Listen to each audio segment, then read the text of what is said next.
السلام علیکم viewers, welcome back to my channel. Hope you all are doing great.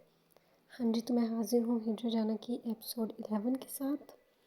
امید کرتی ہوں آپ لوگوں کو ایپیسوڈ 10 پسند آئی ہوگی. اگر ابھی تک آپ لوگوں نے میرا چینل سبسکرائب نہیں کیا تو do subscribe my channel for daily episodes and most romantic novels. چلیں پھر اسٹارٹ کرتے ہیں. ہجرہ جانا، تحریر امیشہ خان، ایپیسوڈ 11. امائرہ پھٹی پھٹی آنکھوں سے زاویان خان کو دیکھ رہی تھی. اسے یقین نہیں آ رہا تھا کہ سامنے کھڑے شخص نے کیسے بنا دیکھے کسی پر گولی چلا دی. جو لوگ امائرہ کا پیچھا کر رہے تھے اپنے ساتھی کی حالت دیکھ باقی سب بھاگ گئے تھے. اب وہاں صرف زاویان خان اور امائرہ ملک تھے. زاویان خان نے اپنی سبز سرخ آنکھیں امائرہ کی آنکھوں میں گاڑی ہوئی تھیں. اس نے ایک سیکنڈ کے لیے بھی اپنی نظریں امائرہ کے چہرے سے نہیں ہٹائی تھی. تم امائرہ نے بے ساختہ اپنے قدم پیچھے ہٹاتے ہوئے کہا تھا. ابھی وہ مزید قدم اٹھاتی کہ زاویان خان نے اسے بازوؤں سے جکڑا تھا. چھوڑو مجھے. امائرہ یوں سامنے کھڑے انجان شخص کے خود کو چھونے پر بری طرح سے مچلی تھی. بس اور نہیں امائرہ خان، زاویان خان نے سرد برفیلے لہجے میں کہا تھا. امائرہ اس کے خود کا نام لینے پر اور اس پر تضاد نام کے ساتھ خان لگانے پر حیرت سے چونکی تھی. میں وہ نہیں ہوں. میں خان نہیں ہوں. چھوڑو مجھے. امائرہ نے اپنے آپ کو اس سے چھڑانے کی کوشش میں ہلکان ہوتے کہا تھا. امائرہ کی ڈر کے مارے جان نکل رہی تھی لیکن وہ خود کو کمزور ظاہر نہیں کرنا چاہتی تھی، اس لیے ہمت کرتی سامنے کھڑے شخص کی آنکھوں میں آنکھیں ڈال کر جواب دے رہی تھی. تم کون ہو یہ میں اچھی طریقے سے جانتا ہوں. سمجھی تم؟ زاویان خان نے کاٹدار لہجے میں کہا تھا. لالا. ابھی امائرہ کچھ کہتی اس سے پہلے ہی انہیں اپنے پیچھے سے کسی کی آواز آئی تھی. ان دونوں نے آواز کی سمت میں دیکھا جہاں گاڑی کے پاس عروہ اور رحیم خان کھڑے تھے. امائرہ. عروہ امائرہ کو دیکھتے ہی اس کی طرف قدم بڑھانے لگی جبکہ رحیم خان اپنی جگہ پر ساخت کھڑا امائرہ کو دیکھ رہا تھا. یہ کیسے ہو سکتا ہے؟ اس کے ہونٹوں نے ہلکی سی جبنش کی تھی. راہم. زاویان خان نے رحیم خان کو حکمیہ انداز میں بلایا تھا. لیکن لالا. رحیم خان زاویان خان کے بلانے کا مطلب سمجھتا ابھی کچھ کہنے ہی والا تھا کہ سنا نہیں تم نے رحیم خان. زاویان خان پوری شدت سے دہاڑا تھا. اس کے اس قدر شدت سے دہاڑنے پر امائرہ اور عروہ اچھل پڑی تھی. اگلے ہی پل رحیم خان ایک جست میں عروہ تک پہنچتا اس کی کلائی تھام گئے. عروہ بے یقینی سے رحیم خان کو دیکھنے لگی.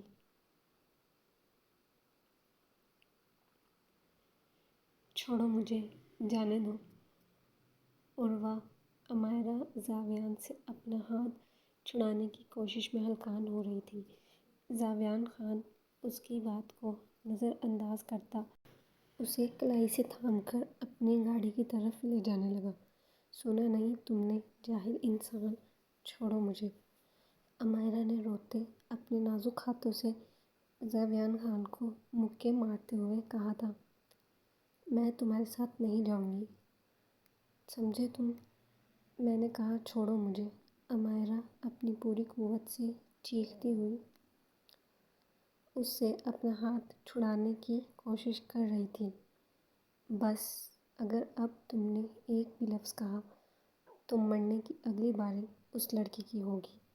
زاویان خان نے ایک جھٹکے سے رخ پلٹا اور امائرہ کو بازوؤں سے پکڑ کر دھاڑتے ہوئے عروہ کی طرف اپنی گن تان کر دھمکی دی تھی. جس کا امائرہ پر اثر بھی ہوا تھا۔ امائرہ اپنی جگہ پر پتھر بن گئی تھی۔ تم ایسا کیوں کر رہے ہو؟ میں نے کیا بگاڑا ہے تمہارا؟ امائرہ نے روتے ہوئے پوچھا تھا۔ تم تو ابھی سے رونے لگی امائرہ خان، ابھی تو 20 سالوں کا حساب باقی ہے، ذاویان خان نے استہزائیہ انداز میں کہا تھا۔ میں خان نہیں ہوں، میں امائرہ ملک ہوں، امائرہ نے اس کی آنکھوں میں اپنی آنکھیں گاڑتے ہوئے کہا تھا۔ یہ تو تمہیں وقت بتائے گا تم کیا ہو اور کیا نہیں۔ امائرہ کے انداز پر ذاویان خان نے پراسرار سائیڈ مسکراہٹ سے کہا تھا اور دوبارہ اسے اپنی گاڑی کی طرف لے جانے لگا۔ اس دفعہ امائرہ نے کسی بھی قسم کی مزاحمت نہیں کی تھی۔ ذاویان خان پیسنجر سیٹ کا دروازہ کھول کر زبردستی امائرہ کو اندر بٹھا گیا اور خود بھی دوسری طرف سے آ کر گاڑی میں بیٹھ کر گاڑی سٹارٹ کر گیا۔ امائرہ نے ونڈو سے عروہ کو دیکھا جو راحم خان سے اپنی کلائی چھڑوانے کی جدوجہد کر رہی تھی۔ عروہ، امائرہ نے آہستہ سی آواز میں عروہ کو پکارا تھا۔ تم ہمیں کہاں لے کر جا رہے ہو؟ کیا کرو گے ہم دونوں کے ساتھ؟ امائرہ نے ذاویان خان کی طرف دیکھ کر ہچکیوں سے روتے ہوئے پوچھا تھا۔ بہت کچھ۔ ذاویان خان نے 2 لفظوں میں امائرہ پر بہت کچھ پاور کروانا چاہا تھا۔ ذاویان خان کے اس 2 لفظی جواب نے امائرہ کے جسم پر کپکپاہٹ طاری کی تھی، لیکن وہ امائرہ ملک تھی، کمزور نہیں پڑ سکتی تھی۔ میں جنرل کی بیٹی ہوں، میرے بابا بہت جلد مجھے ڈھونڈ لیں گے، پھر تمہیں تمہارے انجام سے کوئی نہیں بچا سکے گا۔ امائرہ نے اپنے آنسو صاف کرتے انگلی اٹھا کر ذاویان خان کو دھمکی دی تھی۔ اس کی دھمکی پر ذاویان خان نے آئی برو اچکاتے ہوئے اسے دیکھا تھا۔ آنسوؤں سے لبریز سبز سرخ آنکھیں، ہلکے گلابی رنگ کے سوٹ میں کپکپاتا وجود، جسم کانپ رہا تھا لیکن آنکھیں اور لہجہ پراعتماد تھا۔ تمہیں مجھ سے ڈرنا چاہیے۔ ذاویان خان کا لہجہ سپاٹ تھا۔ ذاویان خان آج اپنے مزاج کے برعکس اتنے سوال جواب کر رہا تھا۔ کیوں ڈروں میں تم سے نہیں ڈرتی، میں تم سے، امائرہ نے اپنے دھڑکتے دل پر قابو پاتے ہوئے کہا تھا۔ میں نے تمہارے سامنے ایک انسان کو اوپر پہنچایا ہے، پھر بھی تم مجھ سے نہیں ڈر رہی؟ ذاویان خان نے اس کی آنکھوں میں دیکھتے ہوئے کہا تھا۔ زندگی اور موت اللہ کے ہاتھ میں ہے، اور ویسے بھی موت سے بزدل ڈرتے ہیں، امائرہ ملک نہیں، اس لیے کم از کم تم مجھے موت سے تو نہیں ڈرا سکتے۔ امائرہ نے بھی اس کی آنکھوں میں اپنی آنکھیں گاڑتے ہوئے پراعتماد لہجے میں کہا تھا۔ امپریسو، اگر میں تمہیں تمہاری موت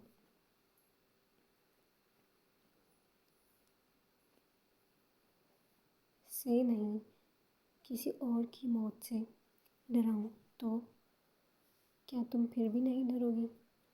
ذاویان خان نے ایک آئی برو اٹھاتے ہوئے پوچھا تھا۔ امائرہ اس کی بات پر خود پر ضبط کرتی اپنا منہ ونڈو کی طرف کر کے آنسو بہانے لگی۔ آنسو بہانے کے علاوہ وہ کر بھی کیا سکتی تھی؟ وہ سمجھ گئی تھی کہ ذاویان خان اسے عروہ کی دھمکی دے رہا تھا۔ بابا، اس کے دل نے شدت سے حیدر ملک کو پکارا تھا۔ اس وقت وہ اٹھ کر اپنے بابا کے پاس جانا چاہتی تھی۔ اس وقت امائرہ کے وجود کو پچھتاووں نے آ گھیرا تھا۔ کشمیر آنے کا پچھتاوا، ہوٹل روم سے بھاگنے کا پچھتاوا، اور سب سے زیادہ اپنے ساتھ بیٹھے اس وجود سے مدد مانگنے کا پچھتاوا۔ امائرا نے قرب سے اپنی آنکھیں بند کی تھیں۔ چھوڑو مجھے، کہاں لے کر جا رہا ہے وہ میری دوست کو؟ عروہ نے روتے ہوئے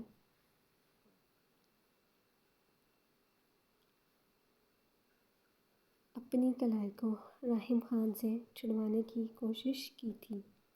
ریلیکس، کچھ نہیں ہوگا اسے، رحیم خان نے اس کی برستی ہوئی آنکھوں میں دیکھتے ہوئے کہا تھا۔ جھوٹے، مکار، دھوکے باز انسان، تم نے مجھے دھوکہ دیا۔ تم نے کہا تم مدد کرو گے۔ عروہ نے اس کے ہاتھ پر اپنے ناخن گاڑے تھے۔ تب مجھے یہ نہیں پتا تھا کہ تمہاری دوست کون ہے، اور میں نے اپنے وعدے سے پیچھے نہیں ہٹا۔ میں نے اسے ڈھونڈنے میں تمہاری مدد کی، رحیم خان نے جتایا تھا، اور پھر تم نے اسے اپنے بھائی کو لے جانے دیا، ہے نا؟ یہ تم لوگوں کی پلاننگ تھی نا؟ تم لوگ لاہور سے ہی ہمارا پیچھا کر رہے ہو۔ تم جانتے نہیں ہو امائرا کے بابا کو، وہ تمہیں زندہ نہیں چھوڑیں گے۔ عروہ نے روتے ہوئے چیخ کر کہا تھا۔ اس کے دل میں جو آیا اس نے بول دیا۔ رحیم خان نے ایک تعصب بھری نظر عروہ پر ڈالی، اور پھر اسے جواب دیے بغیر اپنی گاڑی کی طرف قدم بڑھا دیے۔ کہاں لے کر جا رہے ہو مجھے؟ چھوڑو مجھے، مجھے امائرا کے پاس جانا ہے۔ عروہ نے دوبارہ اپنا ہاتھ چھڑانے کی کوشش کی تھی۔ اندر بیٹھو۔ رحیم خان نے گاڑی کا دروازہ کھول کر اسے اندر بٹھانا چاہا تھا۔ بے شرم انسان، مجھے دھوکہ دیتے ہوئے تمہیں شرم نہیں آئی؟ اب کہاں گئی تمہاری وہ کشمیر بھر کی معصومیت اور شرافت؟ عروہ نے پھاڑ کھانے والے لہجے میں کہا تھا۔ یہی ہے تمہارے سامنے، اسی لیے تو آرام سے کہہ رہا ہوں، ورنہ ابھی تک تو میں نے 2-3 لگا بھی دینی تھی۔ رحیم خان نے بے نیازی سے کندھے اچکا کر کہا تھا۔ عروہ دوسری سائیڈ سے نکل کر بھاگنے لگی تھی، لیکن رحیم خان نے اس کا ہاتھ پکڑ لیا۔ تمہیں سمجھ نہیں آ رہی میری بات؟ میں نے کہا ہے نا وہ بالکل ٹھیک ہے، اور اسی کے پاس ہی لے کر جا رہا ہوں تمہیں، اسی لیے گاڑی میں چپ کر کے بیٹھو، ورنہ میں تمہاری ٹانگیں توڑ کر بھی تمہیں لے جا سکتا ہوں۔ رحیم خان نے دبے دبے غصے سے چیختے ہوئے کہا تھا۔ رحیم کے غصے پر عروہ سہم گئی، اور پھر اس کی بات سن کر گاڑی میں بیٹھ گئی۔ اسے خود کی فکر نہیں تھی، اسے بس امائرا کے پاس جانا تھا، اسی لیے چپ کر کے بیٹھ گئی۔ رحیم خان اسے گاڑی میں بیٹھا دیکھ سر جھٹک کر ڈرائیونگ سیٹ کی طرف بڑھ گیا۔ حور امینہ بیگم کی گود میں سر رکھ کر لیٹی ہوئی تھی۔ اس کی آنکھوں سے متواتر آنسو بہہ رہے تھے۔ ابھی تک صبیحہ بیگم کو ہوش نہیں آیا تھا۔ حور کل سے ہی روئی جا رہی تھی۔ سب حویلی والوں نے آ کر اسے سمجھایا تھا، لیکن اس کا غم کم ہی نہیں ہو رہا تھا۔ حور میری جان، بس کر جاؤ، کتنا رو گی؟ صبیحہ کو انشاءاللہ جلد ہی ہوش آ جائے گا۔ امینہ بیگم نے اس کے سر پر ہاتھ پھیرتے ہوئے اسے چپ کروانا چاہا تھا۔ چچی جان، میں منحوس ہوں نا؟ حور نے بھرائی آواز میں پوچھا تھا۔ نہیں میری جان، کوئی بھی منحوس نہیں ہوتا، اور تم تو پھر میری اتنی پیاری بیٹی ہو۔ تم کیسے منحوس ہو سکتی ہو؟ ایسا نہیں سوچتے۔ امینہ بیگم نے اسے پیار سے سمجھایا تھا۔ میں منحوس ہی ہوں چچی جان، میرے پیدا ہوتے ہی میرے سگے ماں باپ مر گئے، اور اب میری مورے، جس نے مجھے بچپن سے سگی ماں سے زیادہ پیار دیا، زندگی اور موت کے درمیان جھول رہی ہے۔ حور نے اپنے آنسو صاف کرتے امینہ بیگم کی طرف دیکھتے ہوئے کہا تھا۔ امینہ بیگم نے بھی اس کی آنکھوں میں دیکھا۔ حور کی آنکھیں ساخت تھیں، ایسے جیسے ان میں کوئی امید ہی نہ باقی رہی ہو۔ ایسے نہیں کہتے میری جان، زندگی اور موت تو اللہ کے ہاتھ میں ہے، اور تم دیکھنا صبیحہ جلد ہی ٹھیک ہو جائے گی۔ امینہ بیگم نے اس کی پیشانی کو چومتے ہوئے کہا تھا۔ آپ کو پتہ ہے چچی جان، کل میں نے پہلی دفعہ اپنے ماں باپ کے کمرے کو دیکھا تھا، ان کی تصویروں کو دیکھا تھا، اس کمرے میں ان کی خوشبو کو محسوس کیا تھا۔ آپ بتائیں چچی جان، مجھ سے زیادہ بدقسمت کون ہوگا جس نے اپنی 20 سالہ زندگی میں کل پہلی دفعہ اپنے ماں باپ کو دیکھا تھا۔ حور نے استہزائیہ انداز میں ہنستے ہوئے کہا تھا۔ امینہ بیگم نے اسے اس طرح کھوکھلا ہنستے دیکھ کرب سے آنکھیں بند کی تھیں۔ انہیں اندازہ تھا کہ سامنے بیٹھی اس چھوٹی سی لڑکی نے کتنا کچھ برداشت کیا ہے۔ ملیحہ اور یوسف خان کا کمرہ صبیحہ بیگم کی وجہ سے ہر وقت لاک رہتا تھا۔ کمرے کی چابی صرف ساویان خان کے پاس تھی۔ حور کو تو پتہ بھی نہیں تھا کہ حویلی میں اس کے ماں باپ کا کمرہ ابھی تک ہے۔ امینہ بیگم نے تڑپ کر اسے اپنے سینے سے لگایا۔ نہیں میری جان، ایسا نہیں ہے، نہ تم منحوس ہو اور نہ ہی بدقسمت۔ امینہ بیگم نے اپنے آنسو کنٹرول کرتے ہوئے پیار سے کہا تھا۔ چچی جان، میرے ساتھ ہی ایسا کیوں ہوا؟ کیوں میرے پیدا ہوتے ہی میرے ماں باپ چلے گئے؟ مجھے اپنے ساتھ لے کر کیوں نہیں گئے؟ مجھے بھی اپنے ساتھ لے جاتے۔ امینہ بیگم کے سینے سے لگتے ہی حور پھوٹ پھوٹ کے رونے لگ پڑی۔ حور، پاگل ہو گئی ہو کیا؟ تم تو ہماری جان ہو۔ ابھی صبیحہ کو ہوش آئے گا تو میں اسے بتاؤں گی اس کی بیٹی کس طرح بہکی بہکی باتیں کر رہی تھی، پھر وہ تمہاری اچھے طریقے سے کلاس لگائے گی۔ امینہ بیگم نے اسے پیار سے ڈپٹا تھا۔ چچی جان، مورے کو کب ہوش آئے گا؟ حور نے پر امید نگاہوں سے امینہ بیگم کی طرف دیکھتے ہوئے پوچھا تھا۔ بہت جلد آ جائے گا میری جان، امینہ بیگم نے اس کے ماتھے کو چومتے ہوئے کہا، اور دوبارہ اسے اپنے سینے سے لگا لیا۔ حور نے اپنی آنکھیں بند کر لی، لیکن ابھی بھی اس کی آنکھوں سے موتیوں کی طرح گر رہے تھے۔ دروازے کے باہر کھڑی آسیہ بیگم اپنے منہ پر ہاتھ رکھ کر اپنی سسکیوں کو روکنے کی کوشش کر رہی تھی۔ حور کی باتیں سن کر ان کا کلیجہ پھٹے جا رہا تھا۔ کوئی بھی حور کے درد سے انجان نہیں تھا۔ بڑی حویلی والے کچھ دیر پہلے ہی صبیحہ بیگم سے ملنے کے لیے خان حویلی آئے تھے۔ آسیہ بیگم، جو کہ اوپر حور سے ملنے آئی تھی، حور کی باتوں کو سن کر دروازے پر ہی رک گئی۔ حور کی باتوں کو سن کر ان کا کلیجہ منہ کو آ رہا تھا۔ وہ اپنی سسکیوں کو دباتے ہوئے اس سے ملے بغیر ہی واپس پلٹ گئی۔ یہ تم کہاں لے کر آئے ہو مجھے؟ امائرا نے اپنے سامنے بڑے سے فارم ہاؤس کو دیکھتے ہوئے پوچھا تھا۔ ساویان خان نے اس کی بات کا کوئی جواب نہیں دیا اور گاڑی سے اتر کر اس کی طرف آ کر دروازہ کھول کر دوبارہ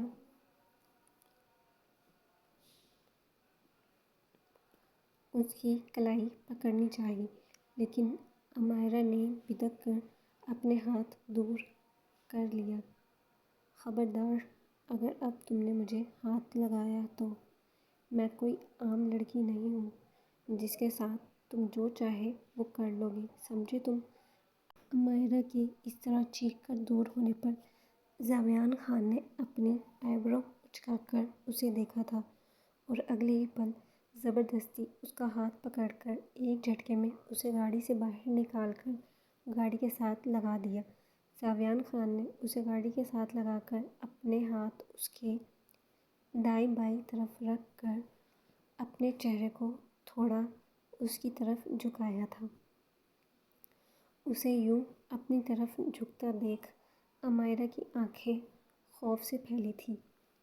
اوہ، تم تو ڈرتی بھی ہو، ذاویان خان نے اس کی آنکھوں میں ڈر کو بھانپتے ہوئے استہزائیہ انداز میں کہا تھا۔ پیچھے ہٹو، گھٹیا انسان، میں نہیں ڈرتی تم جیسوں سے۔ میرے بابا تمہیں چھوڑیں گے نہیں، وہ ایک جنرل ہیں، وہ مجھے جلد ہی ڈھونڈ لیں گے، پھر تم دیکھنا وہ تمہارا کیا حال کرتے ہیں۔ امائرا نے اپنے ڈر پر قابو پا کر اس کی آنکھوں میں دیکھتے ہوئے دوبارہ اپنے بابا کی دھمکی دی تھی۔ دیکھتے ہیں جنرل صاحب کتنا وقت لگاتے ہیں تم تک پہنچنے میں، ذاویان خان نے بے فکری سے کہتے دوبارہ اس کا ہاتھ پکڑ کر اندر بڑھنے لگا۔ چھوڑو مجھے، مجھے اپنی دوست کے پاس جانا ہے، امائرا نے کہتے ساتھ اپنے تیز ناخن اس کے ہاتھ پر گاڑ دیے، لیکن ذاویان خان نے اس کا ہاتھ چھوڑنے کے بجائے اس پر اپنی گرفت مزید مضبوط کر لی۔ بس ایک اور لفظ نہیں، ذاویان خان نے فارم ہاؤس کے لاؤنج میں داخل ہو کر اس کا ہاتھ جھٹک کر اس کی طرف پلٹ کر اپنے سرد برفیلے لہجے میں کہا تھا۔ امائرا اس کی خون اشام آنکھوں اور اس کے سرد برفیلے لہجے سے سہم گئی تھی۔ صنوبر، اس کے سہمے کانپتے ہوئے بھیگے سراپے کو دیکھ کر ذاویان خان نے بلند آواز میں ملازمہ کو بلایا تھا۔ جی خان صاحب۔ ذاویان خان کی ایک پکار پر ملازمہ جلدی سے حاضر ہوتی نظریں جھکا کر ذاویان خان کے سامنے کھڑی ہو گئی۔ بی بی کے لیے کھانے اور کپڑوں کا بندوبست کرو، اور ساتھ کھناک۔ ذاویان خان امائرا کے کپ کپاتے سراپے سے نظریں ہٹا کر ملازمہ کو ہدایت دے رہا تھا کہ اچانک اسے اپنے پیچھے سے کچھ ٹوٹنے کی آواز آئی تھی۔ ذاویان خان نے اپنا رخ امائرا کی طرف کیا، جس کے پاؤں کے قریب ایک گلاس ٹوٹا ہوا تھا اور وہ ایک نوکیلے کانچ کے ٹکڑے کو اپنی کلائی پر رکھے کھڑی تھی۔ اسے اپنی کلائی پر کانچ کے ٹکڑے کو رکھا دیکھ ذاویان خان کی آنکھوں میں خون چھلکا تھا۔ مجھے جانے دو، ورنہ میں اپنے ساتھ ساتھ تمہیں بھی مار ڈالوں گی۔ امائرا بپری شیرنی کی طرح گررائی تھی۔ امائرا کی دھمکی اور بپھرے پن کو دیکھ کر ذاویان خان نے اپنی پینٹ کی جیبوں میں ہاتھ پھنسا کر اسے دلچسپ نگاہوں سے دیکھا تھا۔ ملازمہ بھی حیرانگی سے امائرا کو دیکھ رہی تھی۔ ملازمہ تو امائرا کو دیکھتی ہی رہ گئی۔ ہلکے گلابی رنگ کے کپڑوں میں اس کی گوری دمکتی ہوئی رنگت، خوبصورت نین نقوش پر تضاد سبز آنکھوں کے ساتھ وہ کوئی پری لگ رہی تھی۔ شدید رونے کی وجہ سے اس کی ناک اور گال بے حد سرخ ہو چکے تھے۔ ملازمہ تو اس لڑکی کو دیکھتی ہی رہ گئی۔ اس کا خانسائی پہلی دفعہ کسی لڑکی کو اپنے ساتھ لایا تھا، اور وہ بھی اس قدر خوبصورت۔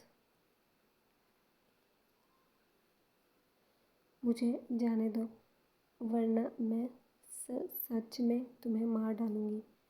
امائرا نے کانچ کے ٹکڑے کو اپنی کلائی پر دباتے ہوئے کہا تھا۔ اوکے جاؤ، زاویان خان نے کندھے اچکا کر کہا تھا۔ عمائرہ پہلے تو اس کے اتنے آسانی سے مان جانے پر ٹھٹکی تھی، لیکن پھر اگلے ہی پل دروازے کی طرف چل پڑی۔ ابھی اس نے دروازے کو ہینڈل سے تھوڑا سا ہی کھولا تھا کہ اچانک سے دروازے پر ایک بھاری ہاتھ آ کر ٹکا تھا اور دروازہ، جو تھوڑا سا کھلا تھا، زور سے بند ہوا۔ اس اچانک افتتاح پر عمائرہ اچھل پڑی تھی۔ اس نے فوراً پلٹ کر دیکھا، جہاں اس کے سامنے زاویان خان کھڑا تھا۔ عمائرہ نے اس کی سرخ آنکھوں میں دیکھا۔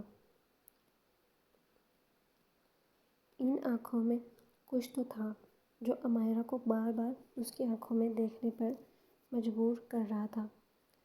جانے دو مجھے، ورنہ میں تمہیں مار ڈالوں گی، عمائرہ نے کانچ کا ٹکڑا زاویان خان کے سامنے کیا تھا۔ اس نے عمائرہ کا ہاتھ پکڑ کر اس ٹکڑے کی نوک کو اپنے دل کے مقام پر رکھ دیا۔ مارو، زاویان خان کا لہجہ بے خوف تھا۔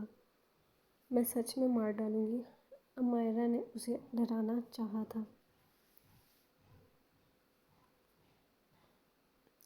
کل می، آئی ایم ویٹنگ، مارو مجھے، میں انتظار کر رہا ہوں، زاویان خان نے کہتے نامحسوس انداز میں ایک قدم عمائرہ کی طرف بڑھایا تھا۔ وہ دونوں ایک دوسرے کی آنکھوں میں دیکھ رہے تھے۔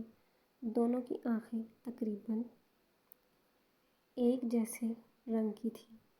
عمائرہ کو محسوس بھی نہیں ہوا کب اس نے اپنے ہاتھ پر زور دیا اور کانچ کا ٹکڑا زاویان خان کے سینے میں پیوست ہونے لگا۔ اب منظر کچھ یوں تھا۔ عمائرہ کو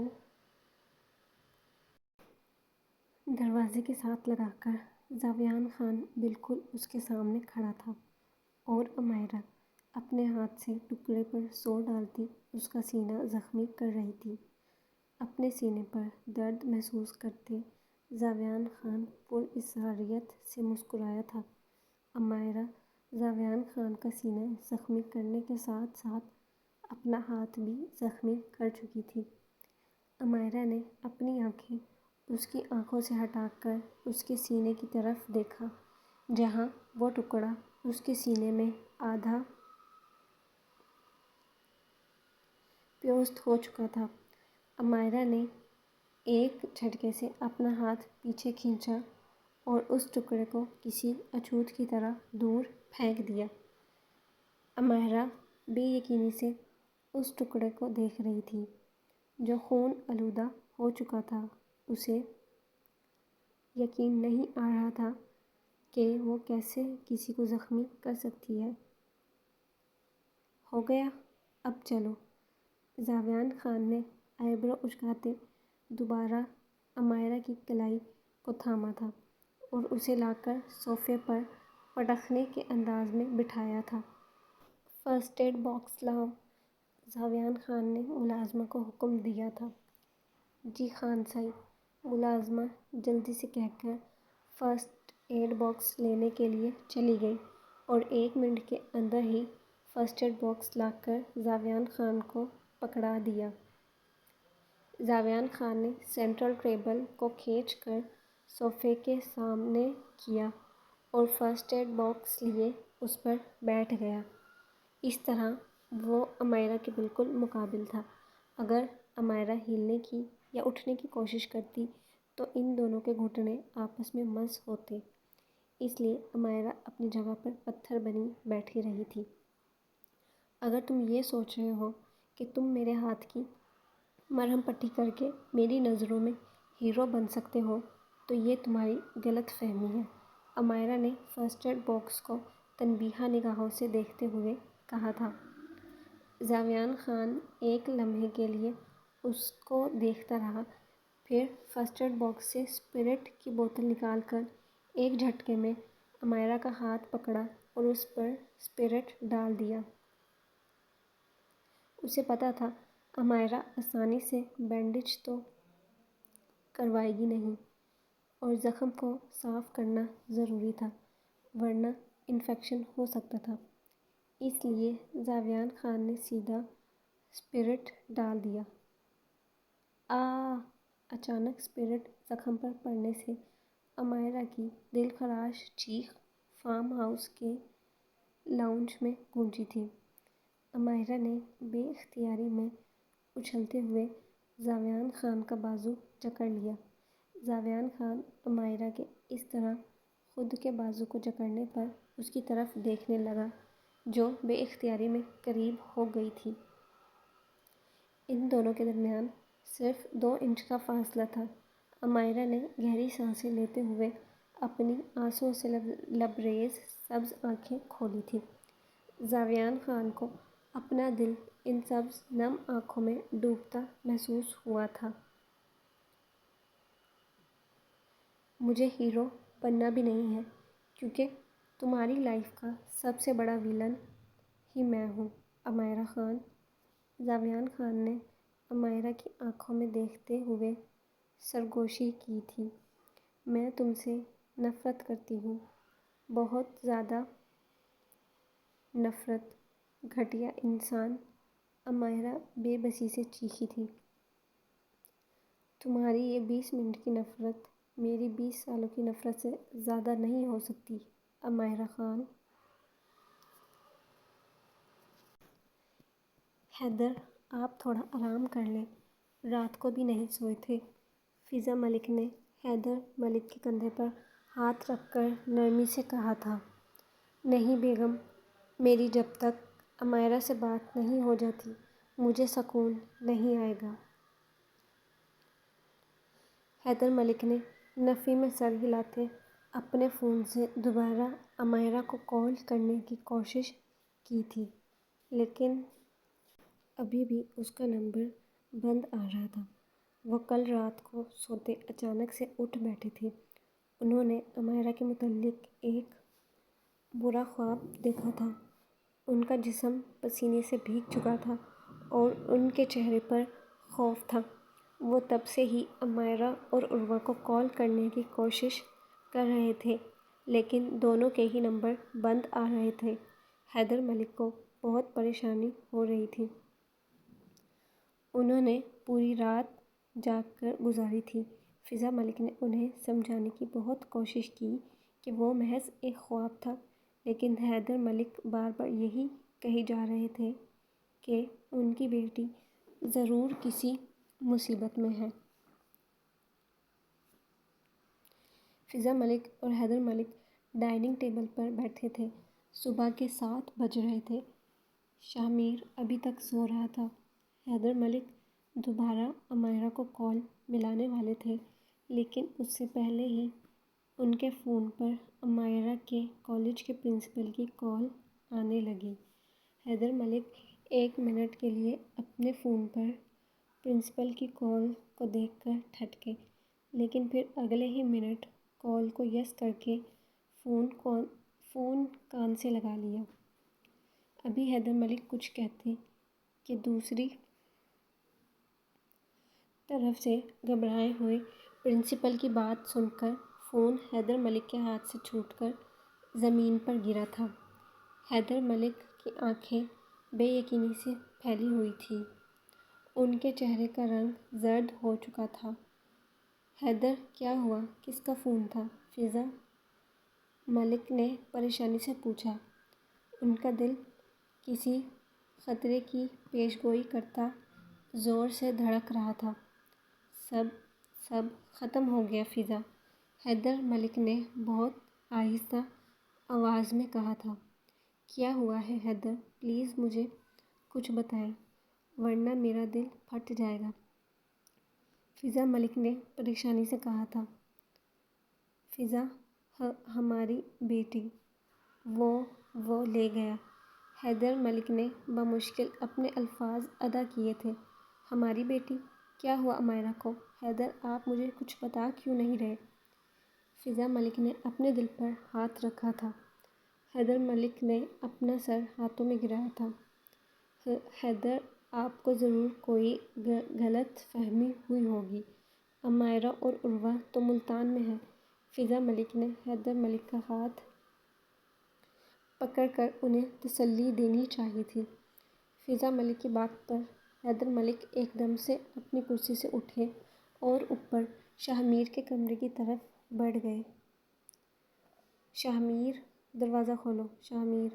حیدر ملک نے شاہ میر کے روم کے ڈور کو زور سے نوک کرتے ہوئے اسے بلند آواز میں پکارا تھا۔ اگلے ہی منٹ شاہ میر نے دروازہ کھولا تھا۔ شاہ میر نے ٹراؤزر شرٹ پہنا ہوا تھا۔ اس کے بال گیلے تھے، ایسا لگ رہا تھا جیسے وہ ابھی شاور لے کر آیا ہو۔ امائرا کہاں ہے شاہ میر؟ حیدر ملک نے پتھرائی آنکھوں کے ساتھ سپاٹ لہجے میں پوچھا تھا۔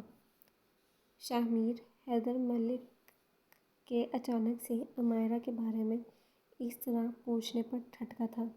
بابا، وہ ٹرپ پر… مجھے صرف سچ سننا ہے شاہ میر ملک، صرف سچ۔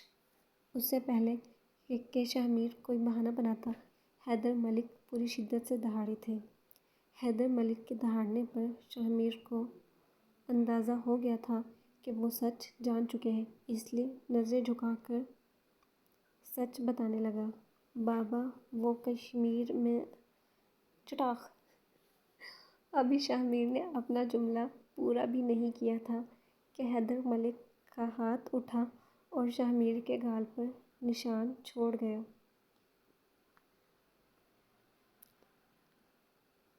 فضا ملک اور شاہ میر کی آنکھیں حیرت سے پھیلی تھیں۔ یہ پہلی دفعہ تھا کہ حیدر ملک نے اپنے دونوں بچوں میں سے کسی پر ہاتھ اٹھایا ہو۔ بابا، شاہ میر نے اپنے گال پر ہاتھ رکھ کر بے یقینی سے حیدر ملک کی طرف دیکھا تھا، جن کا سانس غصے سے پھول چکا تھا۔ میں نے تم سے ہمیشہ ایک بات کہی تھی شاہ میر کہ اپنی بہن کا خیال رکھنا، اس کی حفاظت کرنا، اور تم نے کیا کیا؟ تم نے خود اسے کشمیر بھیج دیا۔ حیدر ملک غصے سے دہاڑے تھے۔ بابا، وہ بس کشمیر ہی تو گئی ہے، واپس آ جائے گی۔ آپ ایسے کیوں ری ایکٹ کر رہے ہیں؟ شاہ میر نے پریشانی سے اپنے باپ کو دیکھتے ہوئے پوچھا تھا، جن کا چہرہ سرخ اور جسم پر ہلکی ہلکی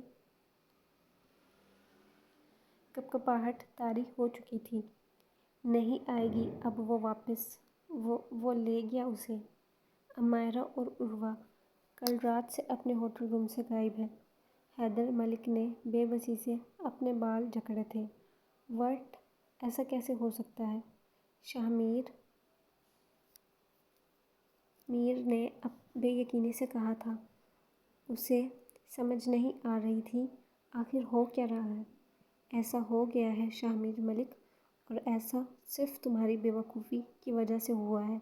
وہ لے گیا میری بیٹی کو، میری امائرا۔ حیدر ملک نے اپنے دل پر ہاتھ رکھ کر لڑکھڑاتے ہوئے کہا تھا۔ اس سے پہلے وہ پیچھے کو گرتے، شاہ میر نے انہیں تھام لیا۔ بابا، آپ پریشان نہ ہوں، میں اسے ڈھونڈ لوں گا۔ میں ابھی کشمیر جاتا ہوں۔ شاہ میر نے اپنے باپ کی آنکھوں میں زندگی میں پہلی دفعہ آنسو دیکھ کر تڑپتے ہوئے کہا تھا۔ اب کچھ نہیں ہو سکتا، وہ لے گیا میری بیٹی کو۔ حیدر ملک کسی ٹرانس کی کیفیت میں بس یہی کہی جا رہے تھے۔ فضا ملک بھی ان کے پاس بیٹھی زاروں قطار رو رہی تھی۔ بابا پلیز حوصلہ کریں، ہم انہیں ڈھونڈ لیں گے۔ میں ابھی اپنی کشمیر کی فلائٹ بک کرواتا ہوں، اور میں آپ سے وعدہ کرتا ہوں میں اپنی دونوں بہنوں کو واپس لے کر آؤں گا۔ شاہ میر نے حیدر ملک کے ہاتھوں کو اپنے ہاتھوں میں لے کر اٹل لہجے میں کہا تھا۔ تم اکیلے نہیں جاؤ گے شاہ میر، اپنی بیٹی کو لینے میں خود جاؤں گا۔ حیدر ملک نے خود کو سنبھالتے سپاٹ لہجے میں کہا تھا۔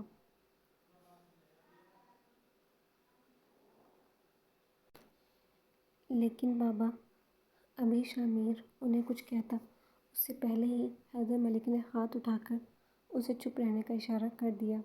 شاہ میر نے اپنے موبائل پکڑ کر تینوں کی آن لائن ٹکٹس بک کی تھی۔ فلائٹس بک کرنے کے بعد شاہ میر نے اپنی روتی ہوئی ماں کو اپنے سینے سے لگایا تھا۔ پریشان نہ ہو، وہ بالکل ٹھیک ہوگی اور انشاءاللہ جلد ہی مل جائے گی۔ شاہ میر نے ان کا بازو سہلا کر انہیں تسلی دی تھی۔ جی تو dear viewers, that's all for today's episode. اگر اچھی لگی ہو تو لائک کیجیے گا، کمنٹ کیجیے گا اینڈ شیئر کیجیے گا۔ اور اگر ابھی تک آپ نے میرا چینل سبسکرائب نہیں کیا تو پلیز میرے چینل کو سبسکرائب کریں تاکہ آپ کو ڈیلی کے ایپیسوڈ مل سکیں۔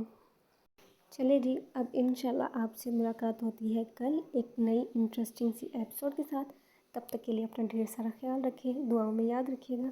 اللہ حافظ۔